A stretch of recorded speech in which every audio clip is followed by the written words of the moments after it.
قرآن کریم مسلمان دومره احترام او عظمت کوي چې د هغې د پاسه بل یو کتاب نه برداشت کوي، بل کتاب چې پې کېږي نو دام جرم دی، ځکه چې د قرآن کریم تقدس او د هغې احترام ته په هغې باندې بر نه کړو. دا ولې؟ دا ځکه چې قرآن کریم کې چې څه دي دا د الله کلام دی او په دغه اوراق او صفاتو باندې او کاغذ باندې دا لیکلی شوی دی، نو موږ د هغې اوراق هم قدر کوو.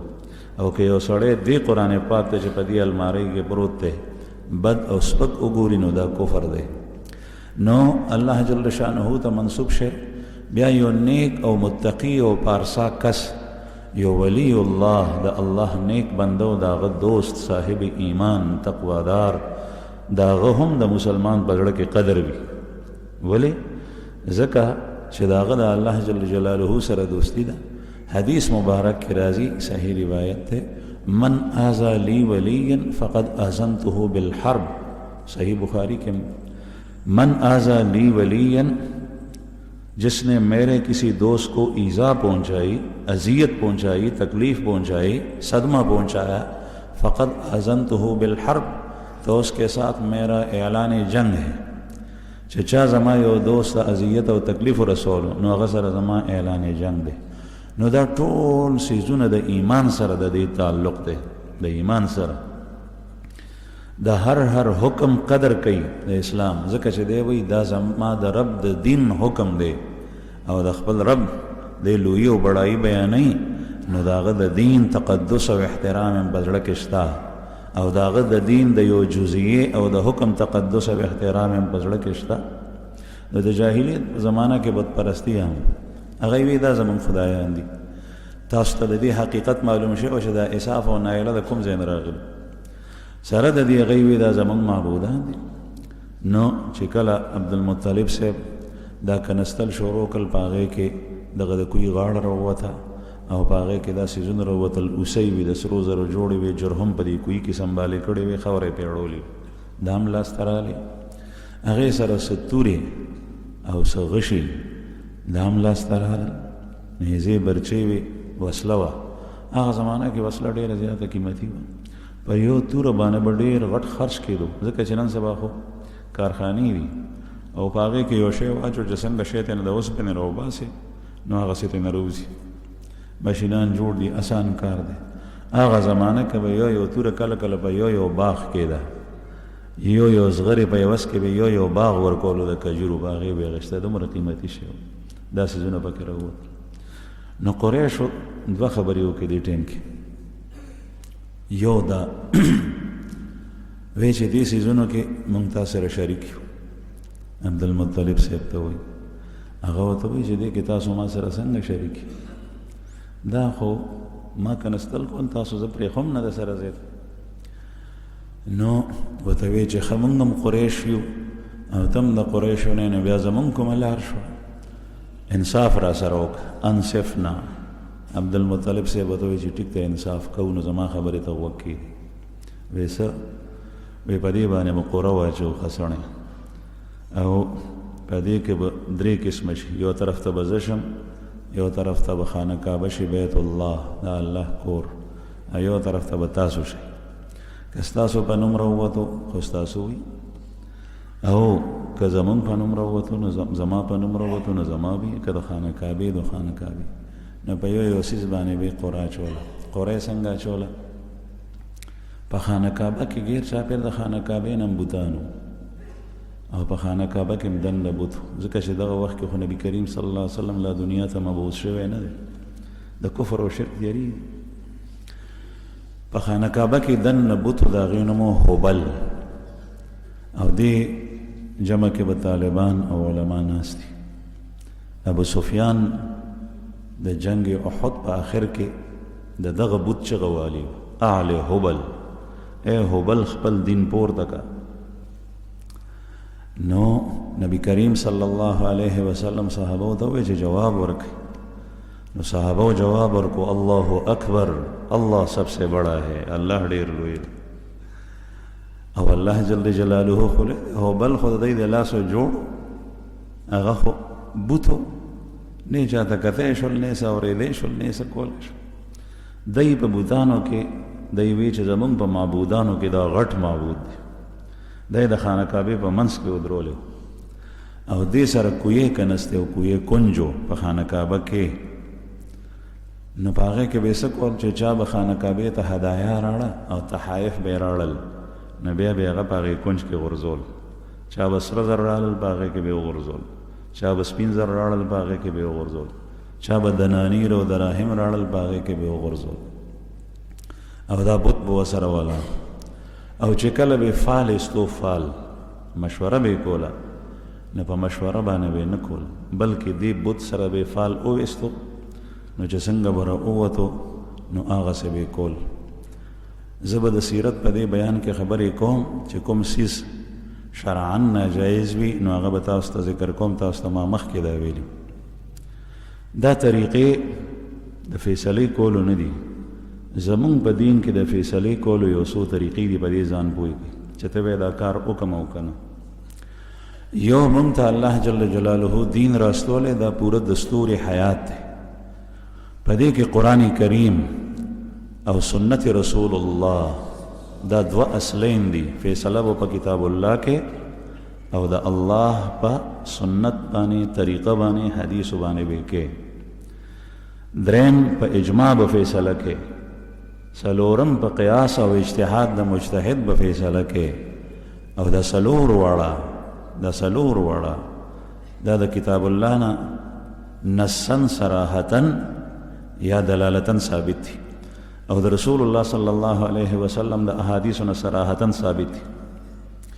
قرآن کریم خو هر یو مني چې دلیل د شرع دی، سنت رسول الله هر یو مني چې دلیل د شرع دی.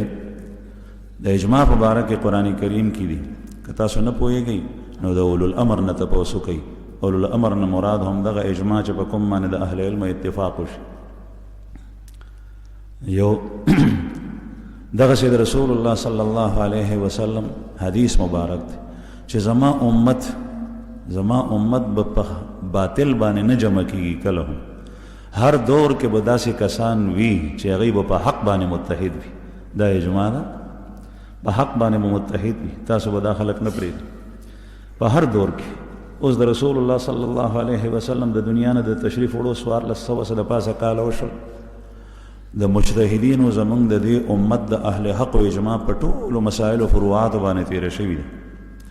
نو دا شته دی. څلورم قیاس دی او قیاس په باره کې د رسول الله صلی الله علیه وسلم احادیث او دغه آیات چې ما وړاندې کړو د دین علاوه نور دلایل هم دي.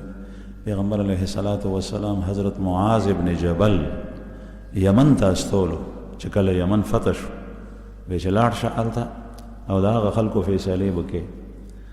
نو نبی کریم صلی الله علیه وسلم خو اخلاق څه عجیبه و.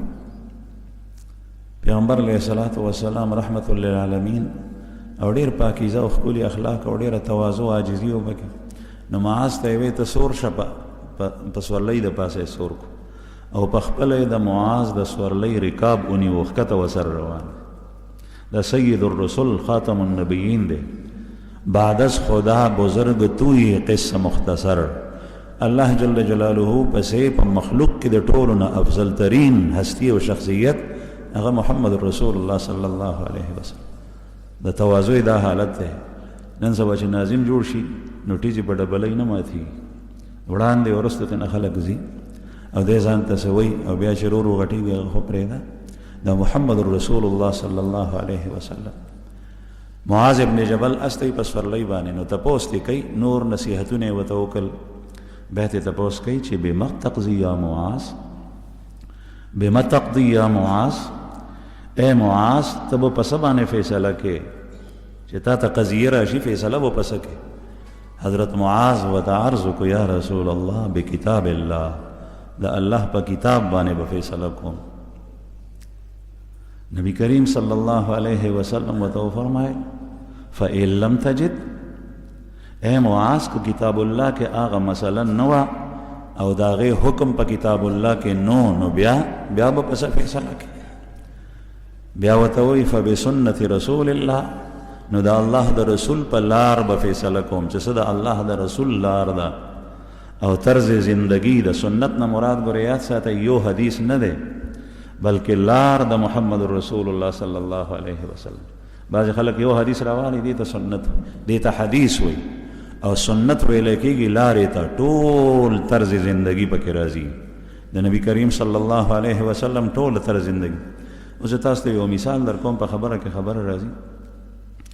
نبی کریم صلی الله علیه وسلم په ناستې موس کړی دی، ورپسې صحابه جمع کوله. د په حدیث کې راځي یو سړی که صرف یو حدیث ته ګوري او لارې د رسول الله صلی الله علیه وسلم ته نه ګوري، نو هغه به څه کوي؟ هغه به وایي چې زه په ناستې موس کوم.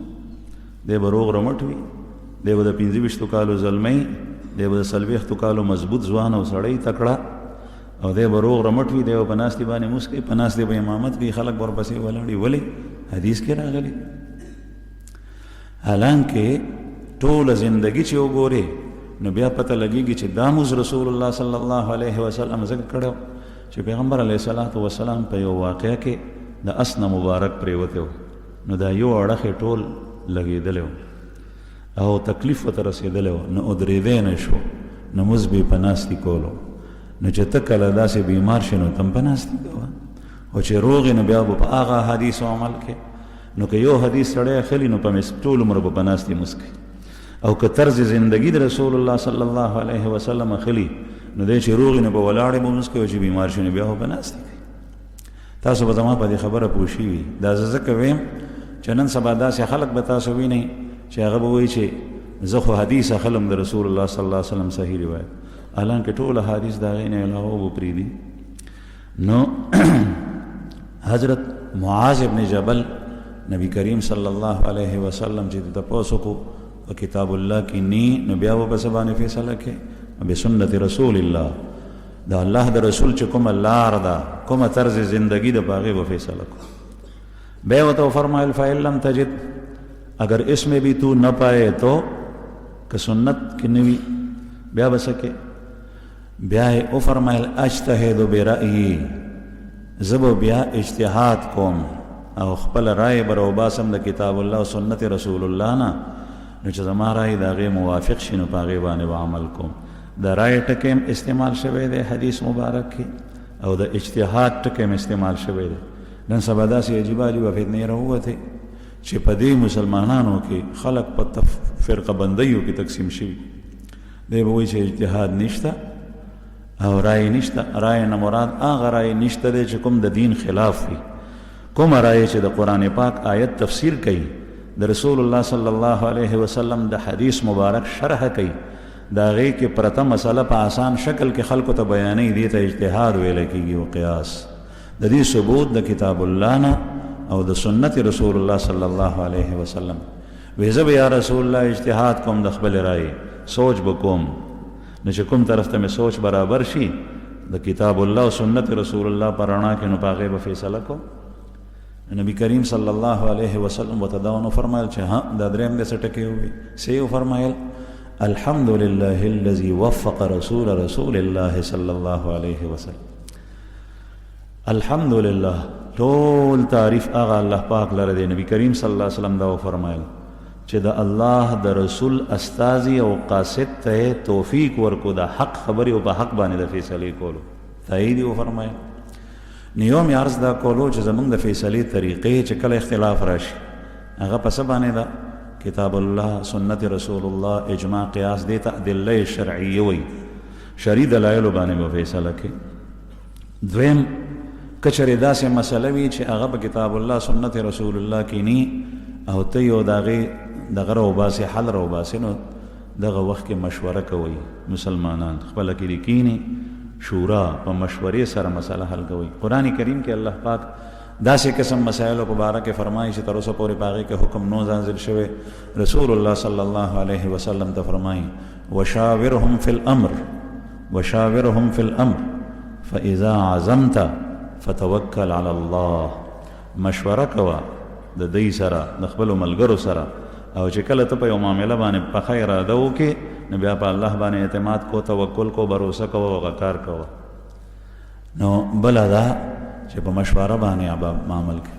څلورم دا که ته یوازې تا سره څوک نی نو په استخاره باندې فیصله کولی شي. د الله جل جلاله سره مباح امورو کې د هغې خپل شرایط دي، د علماو نه تپوس کولی شي چې یا الله په دې کې چې کوم ښه کار وي، خیر وي، زما دپاره بهتر وي، ته پرې راضي، نو هغه وکړي. نو دې ته استخاره وایي، د هغې خپله طریقه ده. پنځم دا یا څلورم چې قره او خسرڼه یې اچولی شي، خو د هغې خپل شرایط دي، د هغې خپل شرایط چې کوم جایز دي، نو هغه دا دي چې په هغې کې د بل حق ماری نه وي، د بل حق پکې ونه وایي. هر چا ته خپل حق رسی، خو د طیب قلب دپاره، د زړه د اطمینان او سکون دپاره قره اچولی شي. مثلا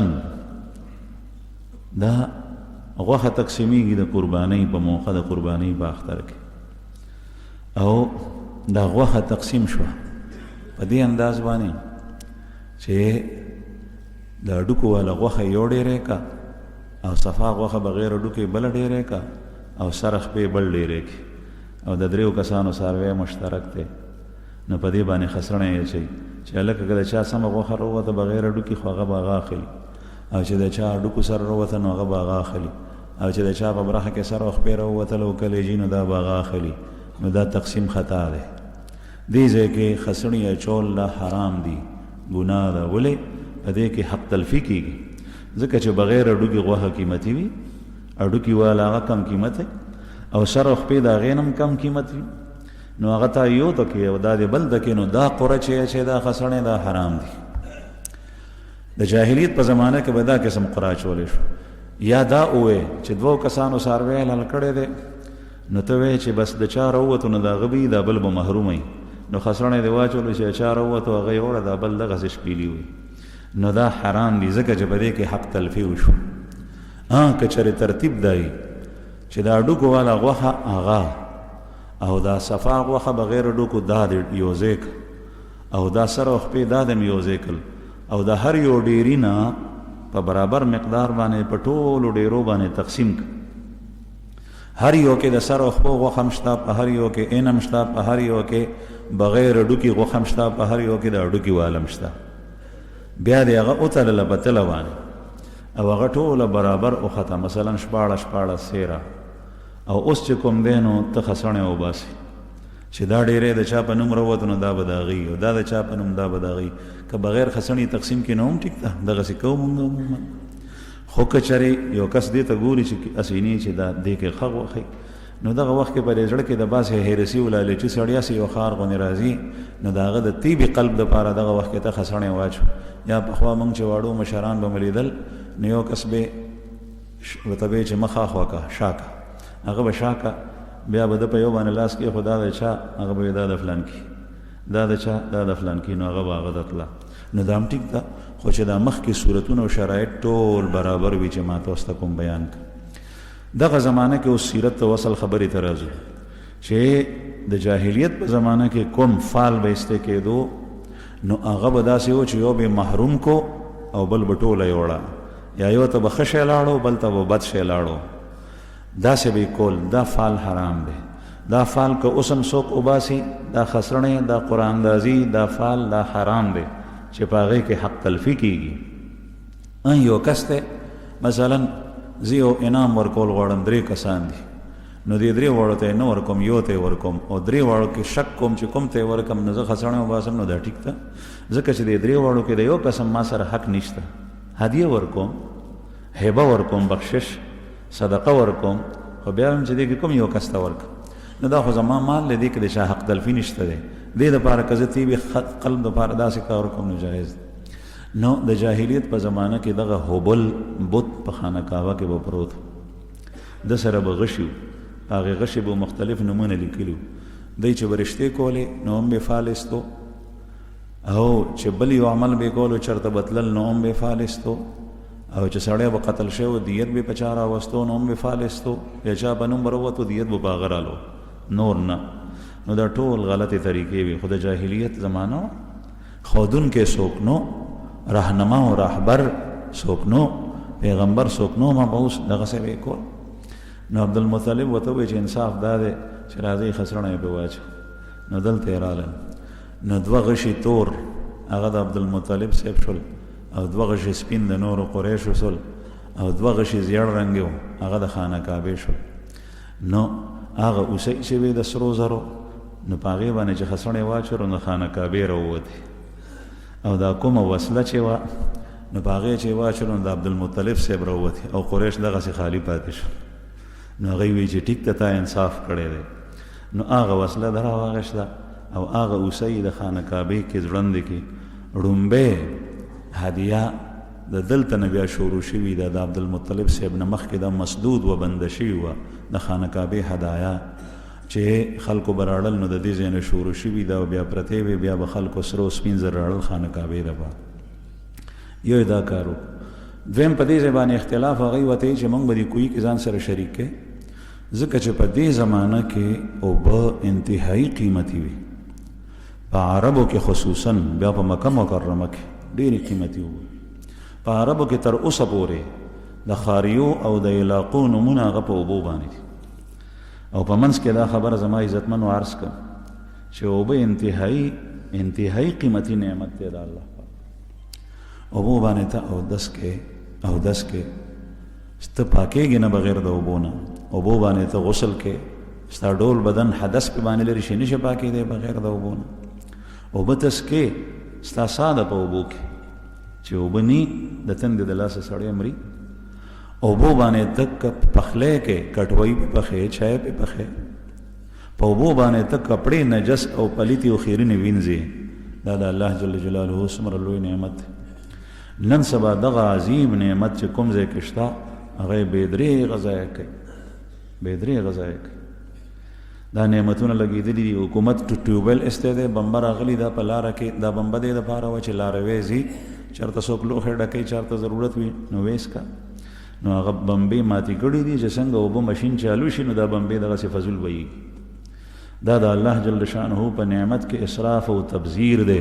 قرآن کریم کې الله پاک فرمایي ان المبذرین کانوا اخوان الشیاطین وکان الشیطان لربه کفورا تبذیر کوونکي فضول خرچي کوونکي خلق دا د شیطان رونه دي او شیطان چې کوم دی نو دا د خپل رب ناشکر او نافرمان زما عزتمندو د الله د نعمتونو قدر کوي که د الله د نعمت قدر کې دا روپۍ پیسې دنیا ده غلط مه استعمالو خو د نعمت قدر به کې که دا ته په خادۍ کې په عام مجالسو کې فضول په حرامو کې لګې په ډمتوب باندې نو دا په سین کې د غرزور نه هم زیات ناقدري ته وکړه په حرام لار کې دی ولګي فضول خرچي تبذیر او اسراف دا په هیڅ صورت کې نه دی جایز او دا نن سبا کې چې کوم ځای کې بجلی خلکو کونډې لګولې دي هلته کې د شپې د ورځې بلفونه بلیږي زه په دې خپلو سترګو وینم هغه په زړه کې دومره ترس نشته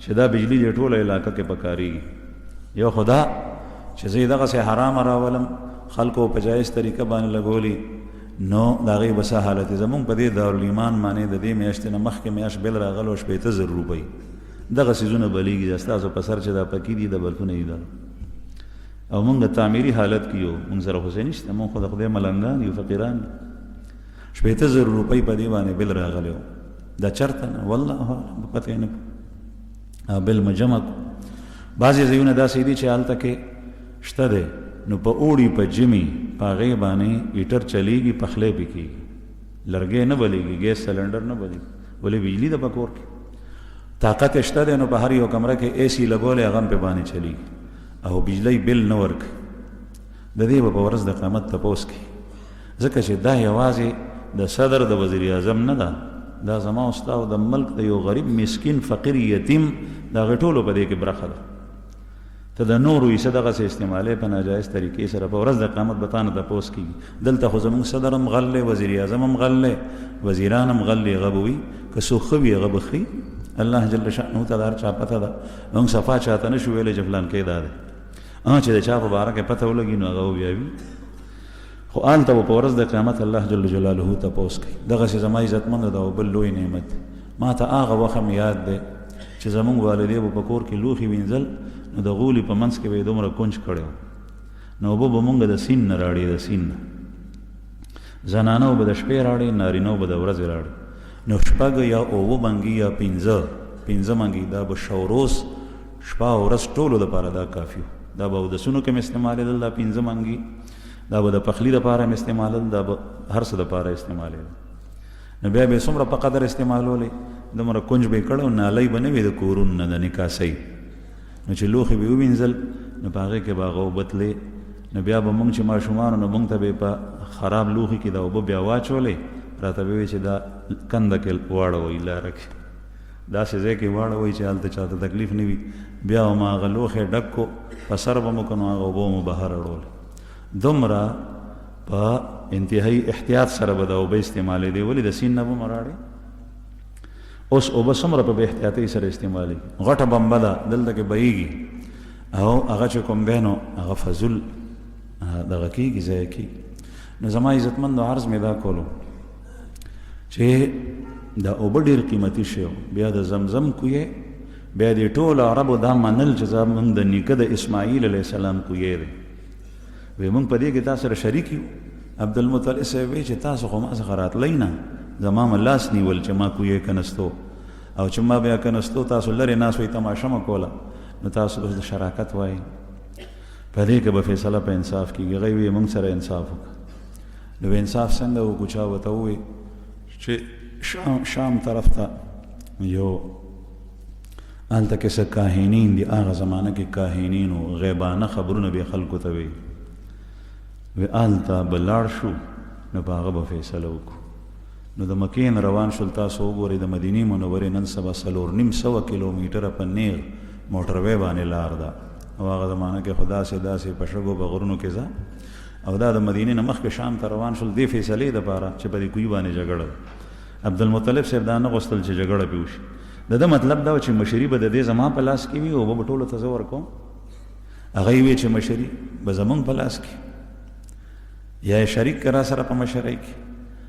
ده داسې غوښتل چې اسیني خلک استعمال غلط کوي. بیا نو چې لاړل نو هغه ځای خو ډېر لرې و، په دشتو کې مزل کولو.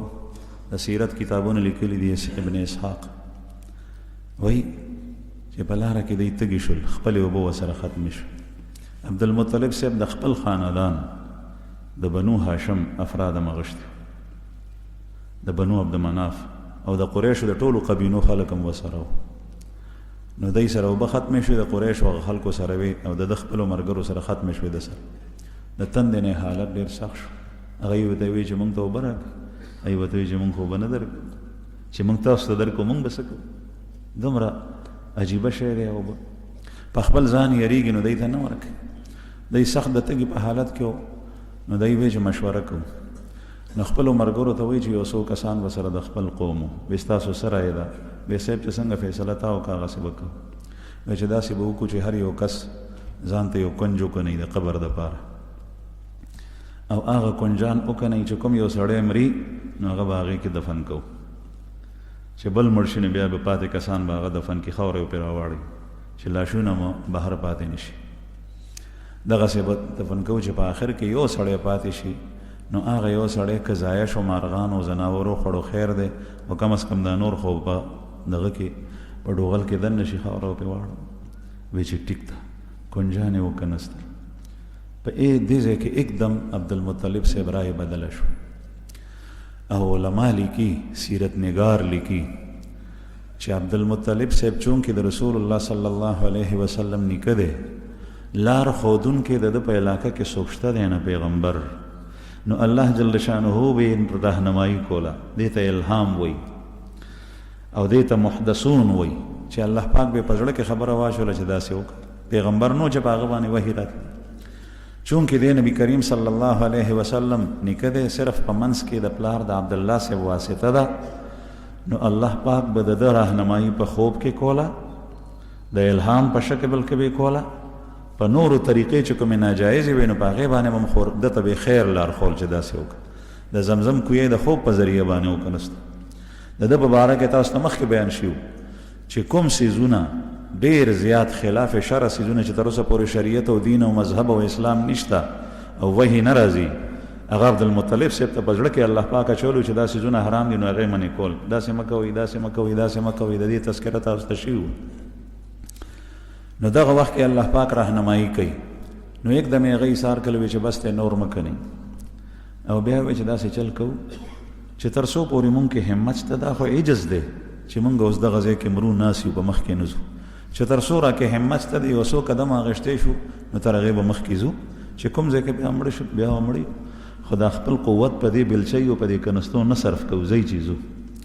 نو د تلو اراده یې وکړه. نو عبدالمطلب صاحب چې کوم اوښو په هغې باندې هغه ناست دی، کجاوه یې پې باندې واچوله او سامان یې پې برابر کو او پې د پاسه کېناست، خو چې څنګه یې اوښ پاسولو نو د اوښ د لاندې چینه راووته، اوښ د لاندې چینه راووته نو اکدم هغه اوبه دی واغېشتې، هغه یې اوسکلې ټولو د ده ملګرو او دی څاروو ته هم ورکې. بیا چې ورسره د قریشو څومره نور خلک وو چې چا ورته اوبه نه ورکولې، هغوی ته یې ویې راشئ تاسو هم وڅکئ. پیغمبر علیه السلام نیکه د جاهلیت په زمانه کې دی، خو رحم او ترس پکې دومره شته چې هغوی نه ورکولې، ورته وایي چې راشئ لوښي ډک کړئ څاروو ته ورکړئ.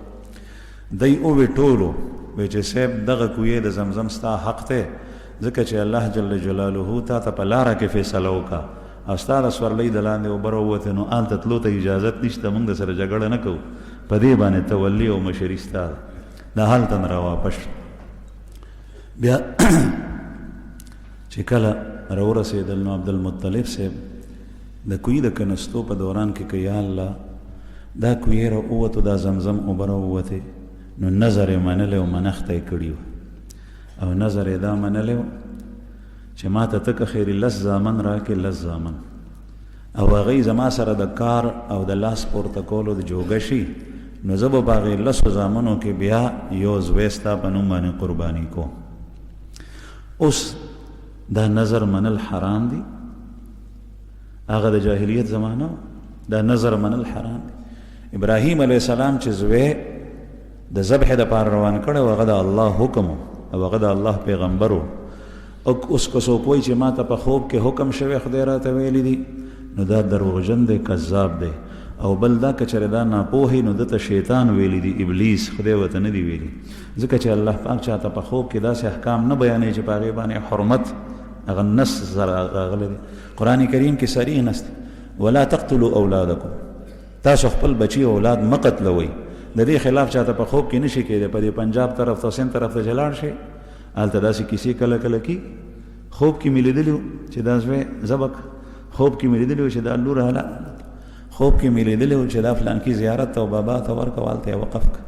او خوب کې مې لیدلي وو بیا چې په سر باندې ورته د اوسپنې ټوپۍ کېده، هغه سر دومره وړوکی پاتې شي، هغه د انسانیت د کار نه هغه وباسي. دا ټول حرام دي. دا الله جل جلاله افضل ترین او اشرف ترین مخلوق دی په مخلوقاتو کې انسان. دا ستا زوی دی، ستا لور ده، لیکن تا ته په خدای دا اختیار نه دی درکړی چې هغه ته حلال کړي. یا راته په خوب کې څوک وایي یا په زړه کې ستا راشي ته په هغې باندې عمل وکړې، داسې نه. دا طریقه اوس مسدود ده. دا د جاهلیت زمانه وه، هغوی رهبر رهنما څوکونه. موږ ته رسول الله صلی الله علیه وسلم سپینه لار پریښې ده. نبی کریم صلی اللہ علیہ وسلم فرمائی ترکتکم علی ملت البیضاء لیلها و نہارها سوا، میں نے تمہیں ایک سفید راستے کے اوپر چھوڑ دیا ہے جس کا دن اور رات دونوں صاف ستھرے اور برابر ہے.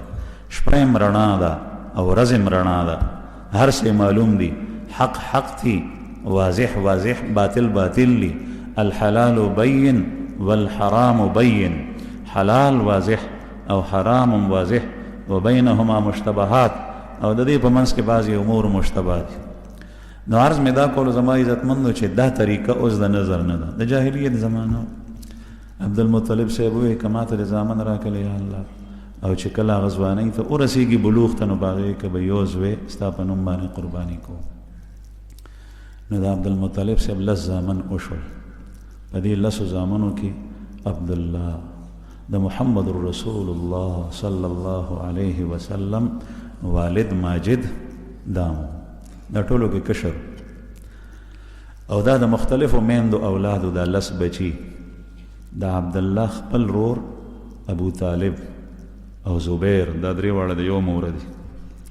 او د رسول الله صلی الله علیه وسلم نورو ترونو کې حضرت عباس رضی الله عنه د ep03 دی او دا صحابي دی. او حضرت حمزه رضی الله عنه د ep03 دی او مشهور صحابي دی، په احد کې شهید شوی. او دا د پیغمبر علیه السلام رضایی رورم دی، او لږ فرق دی د ورځو په حساب سره د دواړو په منځ کې.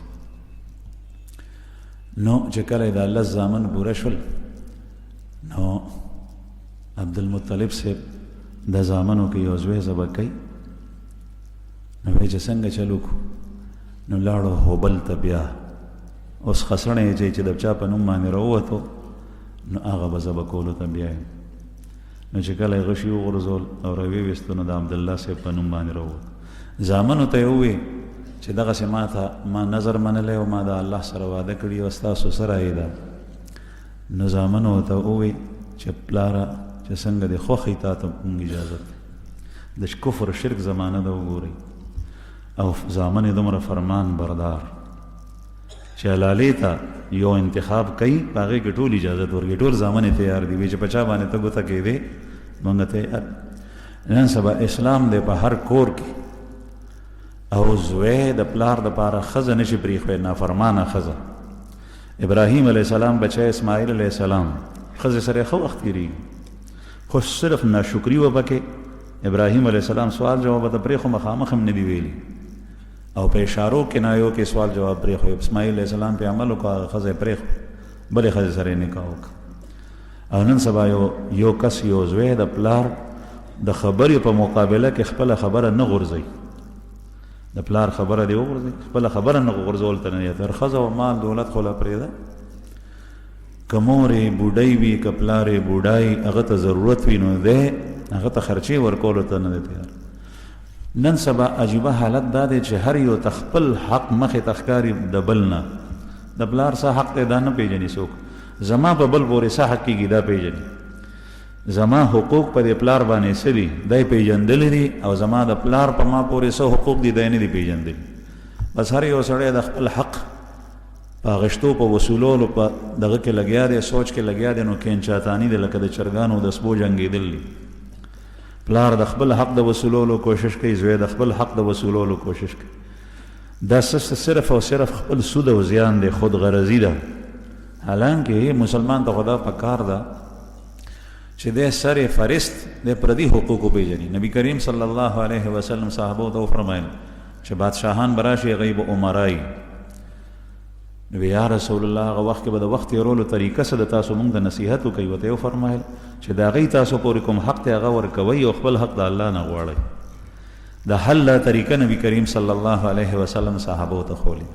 خپل حق د الله نه غواړه الله جل شانه به حق درکوي. نو به هر حال دا زامن یې ورسره ټول تیار شول. وایي چې په چا ته ګوته کېدي هر یو کس تیار. خو د بوتلل عبدالمطلب صاحب وایي چې لاړ شو او قوره واچوم چې د چا په نوم باندې راووته نو هغه به بیا ذبحې ته بیایم. بس دې پورې اوس بس دی انشاءالله بیا چې ژوند وي بیا به بیان کړو.